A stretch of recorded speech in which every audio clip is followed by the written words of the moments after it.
On today's show, we continue our Rinkside Roundup highlighting the week's top performances. We'll look at Logan Stankoven, Cameron Schmidt, Liam Greentree, and a lot more on today's episode of Locked On NHL Prospects.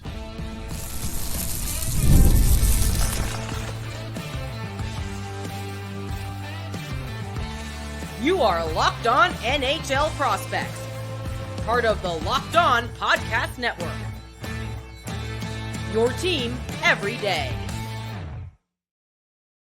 And welcome back to Locked On NHL Prospects, part of the Locked On Podcast Network, your team every day. On this podcast, we break down everything prospects related for you 5 days a week, Monday to Friday. I'm Hattie Kalikesh, QMJHL and crossover scout for Elite Prospects, with Sebastian High, USHL and crossover scout for Elite Prospects. And on today's show, we'll be breaking down the Rinkside Roundup. It's our weekly episode where we look back at the past week and highlight the top performances across the prospects world. We're going to start off with a double in our first segment. Logan Stankoven and Cameron Schmidt had some amazing weeks, and we'll highlight their performances. In the second segment, we'll put the focus on Caleb Desnoyer by the 5-point game in St. John against St. John in Moncton. So we'll highlight that as well. And then in the final segment, we'll look at Matthew Wood and Liam Greentree, two fairly similar prospects who have also been having terrific weeks, including, we'll get into Liam Greentree's stat line at the end there, but just stick around. It's absolutely hilarious. But before we get into any of that, today's episode is brought to you by FanDuel. Make every moment more. Right now, new customers can get up to $150 in bonus bets with any winning $5 moneyline bet. It's $150 if your team wins. So visit FanDuel.com/lockedon to get started. As usual, if you're watching on YouTube, remember to like and subscribe. Let us know in the comments what you think of the episode. And then if you're listening on your favorite podcasting platform, please leave us a rate and review and make sure to make us your first listen of the day. So let's get started right away here with Logan Stankoven, who had a pretty good week in Dallas there. Scored a decent amount of points for them in their past week. I think he's at 3 points in his last 3 games, 7 points in 6 games on the season there for the Dallas Stars, including a really good game against a really good opponent. They faced off against the Edmonton Oilers a couple of days ago. And Stankoven was absolutely phenomenal, playing next to Roope Hintz and Jason Robertson, which, I mean, I think we can agree is a pretty good landing spot for a rookie there in Dallas, which is, I mean, they're not lacking in offensive talent, right? They are not, but Logan Stankoven's a player who gets trusted in minutes wherever he plays, whether it be in junior hockey, in the AHL, or now in the NHL. Like, the last 5 games, he's logged 16, 15, 17, 14, and 15 minutes, respectively. That is consistently a second-line deployment, and as you mentioned, he's been creating a lot through his playmaking, but it's not really been like that his passing ability is what creates chances. It is his motor, it's his intelligence, it's his positioning, and it's his quick processing off the cycle play. So he's a player that is able to complement high-end offensive pieces like Jason Robertson and Roope Hintz really effectively because of his pace of play and his ability to just wreak havoc down low, whether it be on the forecheck behind the net or just planting himself at the net front. He's able to create chaos, and I mean, players like Hintz and Robertson certainly are able to feed off of that and create offense in chaotic environments. Absolutely. So it's really all about progression with Stankoven, because he's not the same player he was in his draft year. In his draft year was very much using his motor to create in transition. He's using his motor to win battles in the defensive zone, carry the puck out, go straight in and shoot, and it would work. But it was obvious that he would not need to adapt. Those exact scenarios aren't going to be as readily available in the NHL. Defenders are bigger, stronger, faster, smarter, most importantly. And overall, he's just, the gap between his skating and everyone else's in the WHL wasn't going to stay the same as he reaches the NHL. There's a much bigger gap, and we've talked about this before. That's kind of the main hurdle of the CHL. There's a much bigger gap between the best and the worst skater in the WHL or the CHL overall versus the NHL, where even the worst skaters are up there with the best, So that progression has been really interesting. He's gone from this kind of using his motor, using his perpetually active feet, his off the wall plays as ways to create in transition. Now he's using them to start the cycle, to make some passes in the offensive zone, to cycle the puck around and kind of be active in that sense. And that was really obvious when he was playing with Roope Hintz and Jason Robertson against Edmonton. So it was a great game from him. I made sure to highlight it in our Rinkside Roundup over Elite Prospects, which is unlocked for all viewers. You can read it even if you don't have an Elite Prospect subscription. Just go to eprinkside.com. You'll find it.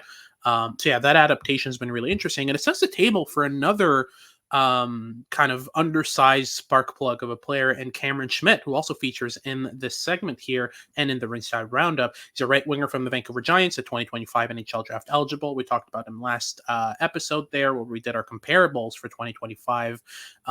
So far this season, 12 goals, 7 assists, 19 points. Last week, though, in just the past week, 3 goals, 3 assists, and 6 points in, I want to say 4 games or 3 games. But he's clocking up there at a decent pace so far for the Vancouver Giants. And I mean, he's kind of on an island in Vancouver. He's basically their sole play driver, the guy who's trusted with everything when it comes to transition plays and creating offense, right? So he's been fantastic to start the year. And did you still expect 12 goals in what, 7 games so far on the season? Like that's 12 goals in 11 games on the season. That's pretty phenomenal, right? It's fantastic production. And I mean, Vancouver has been a little bit of a surprise team so far this season and playing better hockey than was expected of them. And a lot of that has come down to Cameron Schmidt just being an offensive dynamo. But you've also seen players like Tyler Thorpe, a recent Habs draft pick, really like step up his game. And while he's not at a point a game with 9 points in 11 games, he plays a physical style that a guy like Cam Schmidt can feed off of in terms of energy and intensity as well, which has been nice when they've both been on the ice together. But yeah, Cameron Schmidt's just been fantastic this year. And I mean, there's a reason that in yesterday's episode that we made the comparison between Stankoven and Schmidt, which is a really, really big compliment to Schmidt because we've been among the biggest Logan Stankoven fans for forever, basically going back to even D-1 season. We've really appreciated what he's brought to the ice. So yeah, Cameron Schmidt is a highly intelligent and really creative offensive player who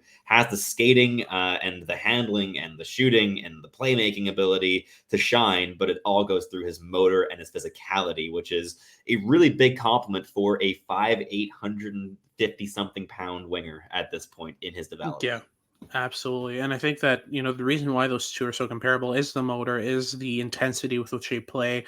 And on top of that, the ability to just dominate in transition with high-end skating, constantly moving their feet and being able to shoot the lights out, right? But both of them are also very similar in the sense that, in their respective draft years, they've both shown really high-end playmaking flashes, but their goal scoring skill is still kind of the focal point of their offensive toolkit. It's still the thing that they rely on the most.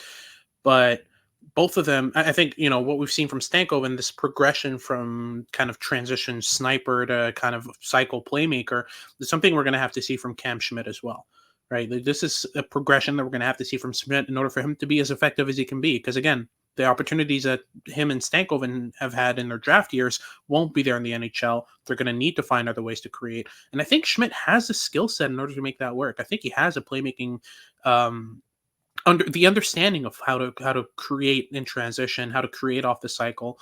It's just a matter of applying it more consistently and making it a kind of focal point of his game. And once he does, I don't think there's going to be much differentiation between Schmidt and Stankoven. That's really the only thing that's kind of, other than maybe the defensive acumen, I think is the only thing between these two that I would say is a big difference. So yeah, they're a pair of very, very interesting prospects. And so far, based on what we've seen so far from Cam Schmidt, where do you predict? Not where you would have him. Where would you predict he goes on draft day in terms of where he lands? And I'm guessing the first round, right? I think we're pretty solid on that so far. I had the exact same question locked and loaded for you. Yeah, I mean, I think he's going to land like top 25 at least. There's so much skill, and we have seen NHL teams just kind of throw frame and size to the wind a bit more regularly when it comes to this style of prospect, and because he does bring all of this intensity and really like physical tools that are just fantastic. The physical intensity is a real area of strength for this prospect. I hope he lands top 15. I expect him to land top 20. But what's your take on this? Well, I think, when you look at prospects who compensate for their lack of size, I mean, this still landed Logan Stankoven in the second round, but Stankoven was a pretty interesting case because some teams hadn't watched him at all. Like some team, this was a COVID year, everything was shut down. He played 10 WHL games in like an international tournament. something like that. He was at like 2 points a game in the WHL in that small sample, though. So. Yeah, absolutely. But it wasn't enough for teams to. I mean, that year there was a lot of confusion about what would happen, right? So I don't think Stankoven's case is a very telling one in terms of where NHL teams stand on size. It's still something they look for, but it's not some. I mean, Stankoven was kind of an outlier because he has everything that you look for in an undersized player. Still wasn't drafted in the first round. But you look back at Cole Caulfield, you look back, in recent years at some kind of slider. Zach Benson is another example. These guys tend to slip a bit, but when they're talented enough to be in the first round, they end up in the first round. So I think Cameron Schmidt is going to be a first rounder unless there's some rumblings about attitude and stuff like that, but nothing really concrete and proven. But if teams do their research and don't like what they find, that might be another factor that comes into play. But overall, he has everything you need from an undersized player to make it. So I'm not too worried. But that's our first segment done. We'll get into our second segment here where we talk about Caleb Desnoyers, who had an absolutely phenomenal game in the QMJHL against the St. John Sea Dogs. We'll get into that in just a second. But just before, a quick word from our sponsors over at FanDuel. Hey NFL fans, you can start the season off big with a massive return on FanDuel, America's #1 sportsbook. So when you get a hunch in the middle of a game, you can check out the latest stats, view live play-by-play, and so much more on the exact same page where you place your bets. Whether you want to take your swings on American football and the NFL, or maybe European football is more up your alley with the third Champions League match, or second Champions League match day coming up in a second here, and a lot more, whether you're a tennis fan or a golf fan, or, I mean, if you're listening to this podcast, you're probably partial to hockey as well. Whatever floats your boat in the sporting world, FanDuel has something to offer you. You'll get started with $200 in bonus bets guaranteed when you place your first $5 bet. That is at FanDuel.com.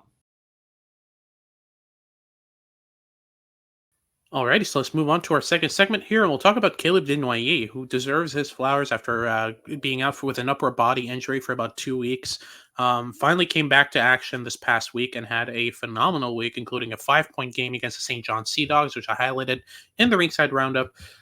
Overall, with Desnoyers, what's been really interesting so far is just how he's been able to take control of games at times. It's not consistent, it's not always there, but for a player whose main kind of traits are size, physicality, aggression on the forecheck, he has a surprising and very alluring amount of finesse to his game. He's got handling skill. Just go and watch the first goal he scored in that game. I've posted it on Twitter.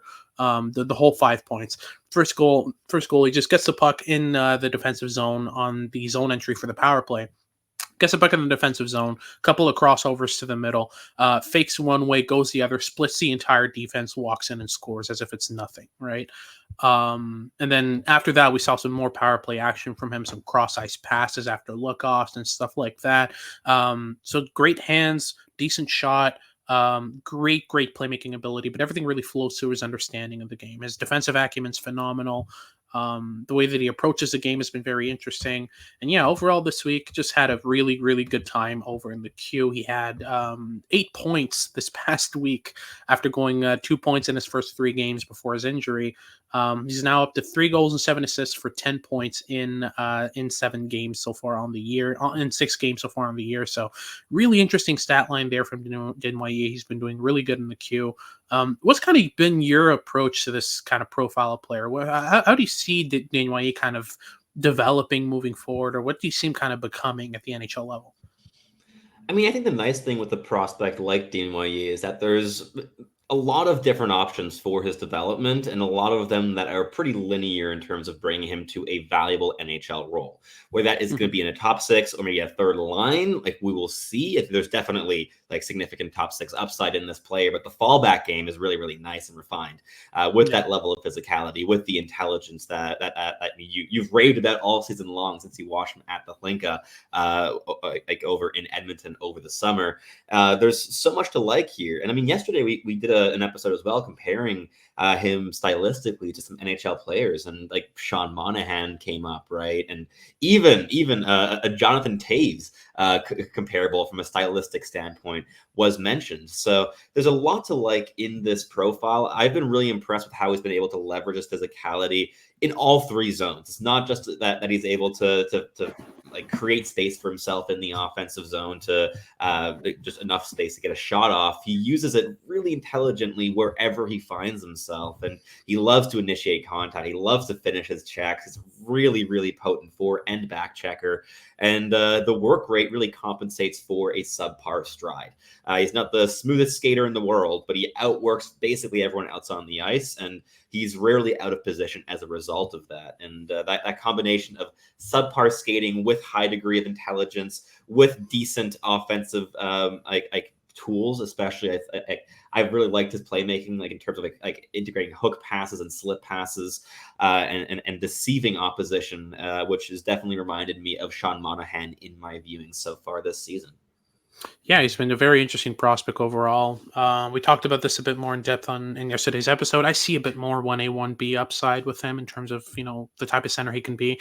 I could see him becoming kind of a Nick Suzuki caliber player if he develops properly.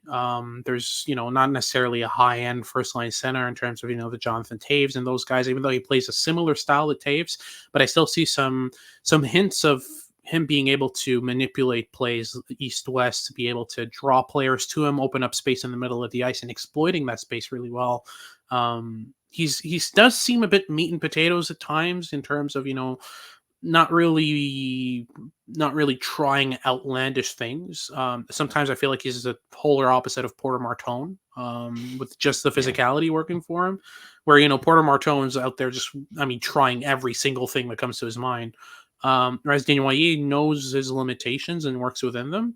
But what we saw from him in that St. John's game was a prospect who was comfortable trying things, who was comfortable getting out of his comfort zone and exploring with this game. And the more he does that, the more he's going to add to his skill set, the more interesting he's going to become. So I think Caleb Desnoyer has enough skill there, enough to work with offensively to not just excel defensively and just be your forechecking center. He's going to be able to explore his game in different ways as he develops and kind of add arrows to his quiver. So I think it's very interesting.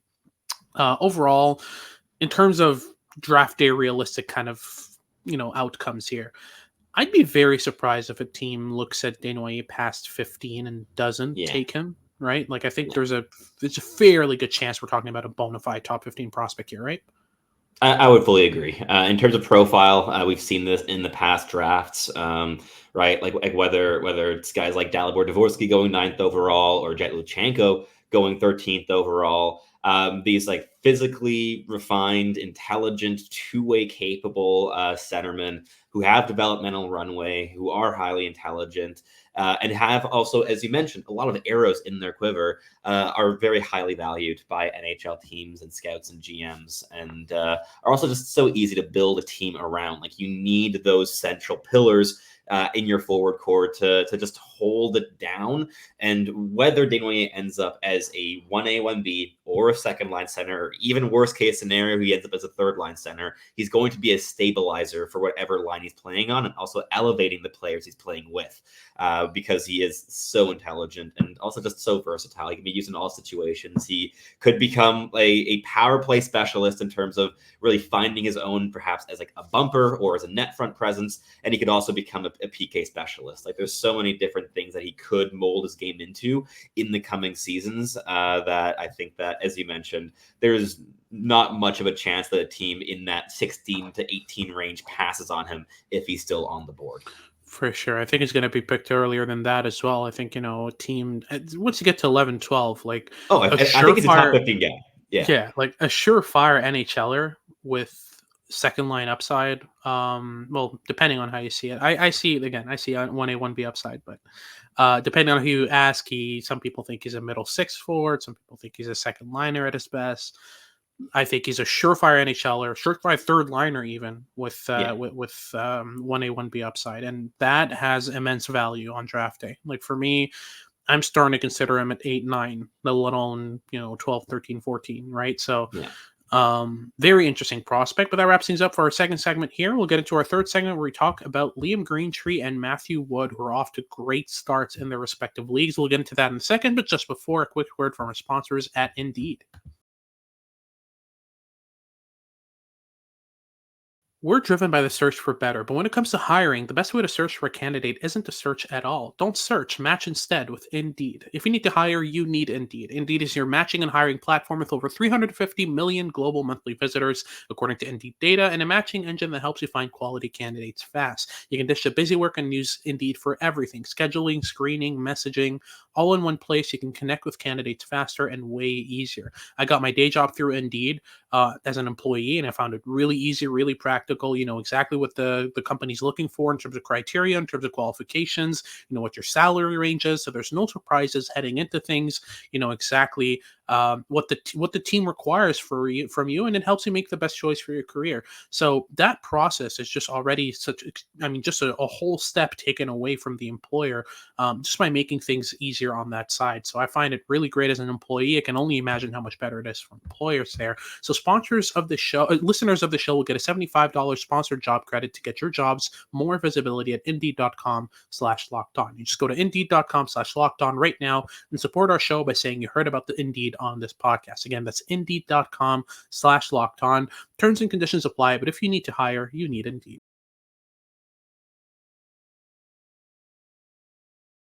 Alrighty, so let's move on to our final segment here. We'll talk about Liam Greentree and Matthew Wood. And we'll start off with Liam Greentree, the recent first-round pick of the LA Kings in the 2024 NHL draft.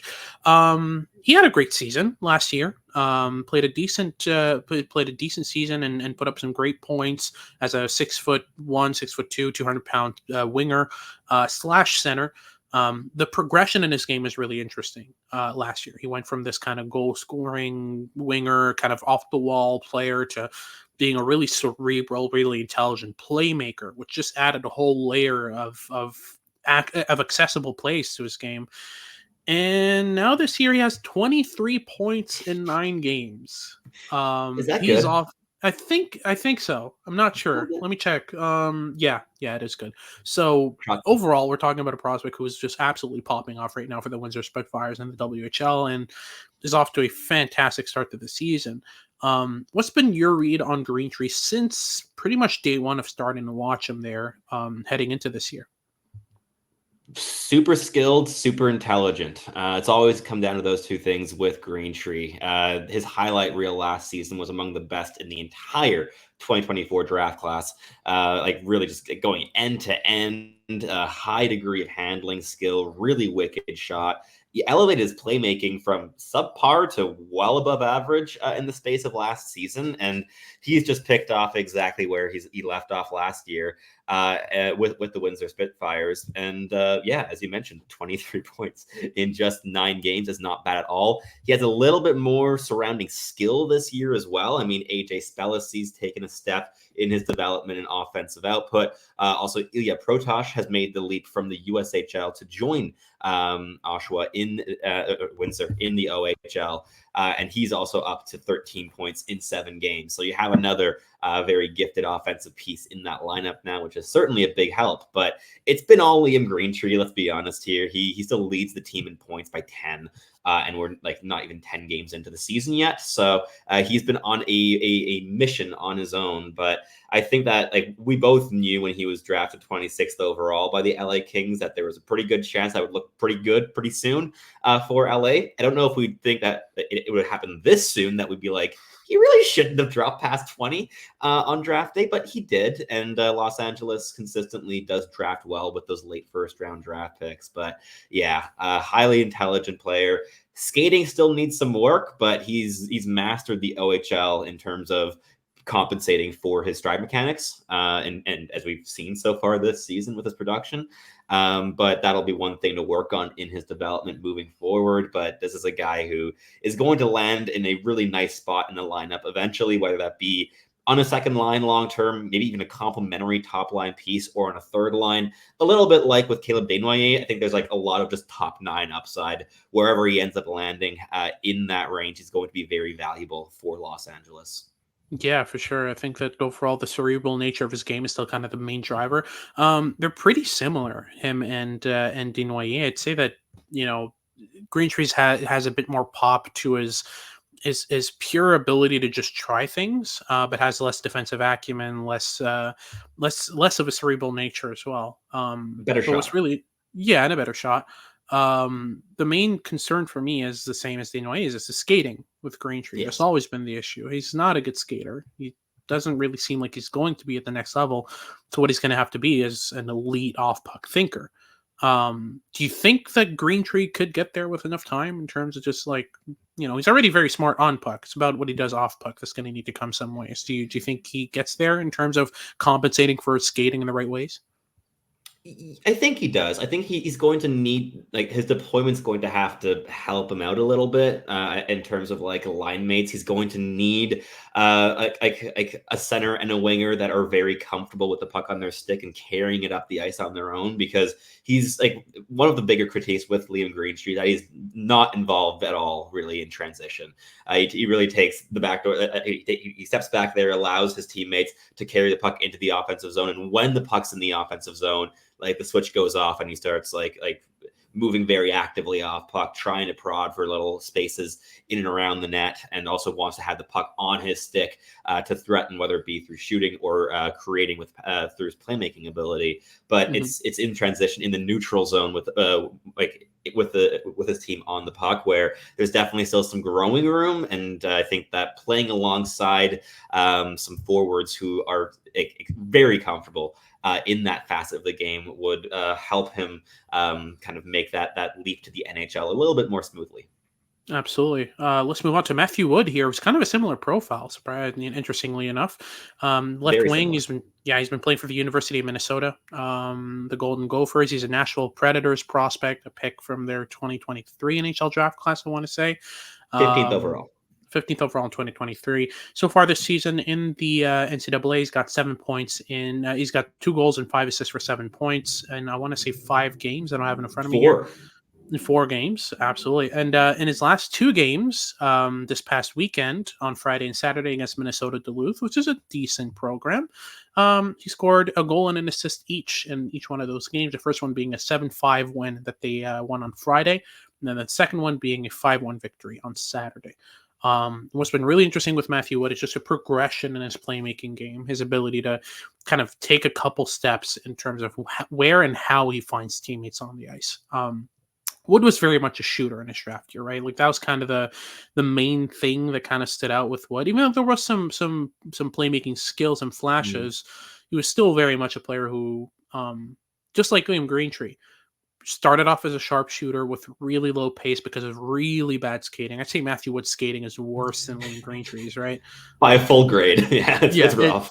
it's bad. But the progression has been really interesting. He's developed his hockey sense. He's continued to improve Oh, upon yeah. his ability to dish a puck out, right? Like those are the key areas that needed to come with Wood. But what's your take on Wood overall, kind of since his draft year to right now? Like, what have you seen from him that tracks in terms of that progression? Yeah, I mean, I think that the intelligence, the processing, and the creativity offensively have definitely grown since his draft year. And we saw it blossoming in that draft year season with the University of Connecticut, where he scored 34 points in 35 games as a freshman in his draft year season. And then last season was a bit more difficult with 16 goals and 28 points in 35 games as a sophomore. But this season, like the offense has certainly started to pop off. And one thing I've always really appreciated with Matthew Wood is that you have a combination of many things that you need to make it work in the NHL as a not just subpar, but bad skater.